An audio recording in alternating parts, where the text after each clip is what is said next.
Do you ever feel stuck all day? Like you want to do things, but nothing actually gets done? You're not relaxing. You're not working. You're just stuck.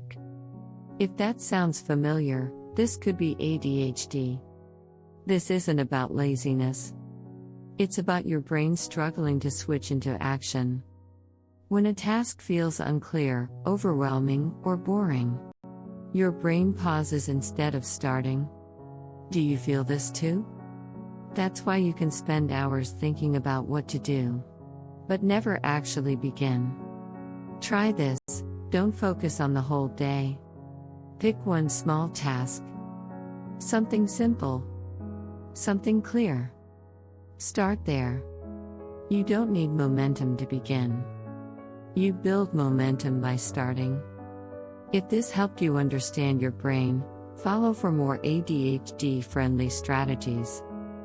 This is based on personal experience and general ADHD information, not medical advice.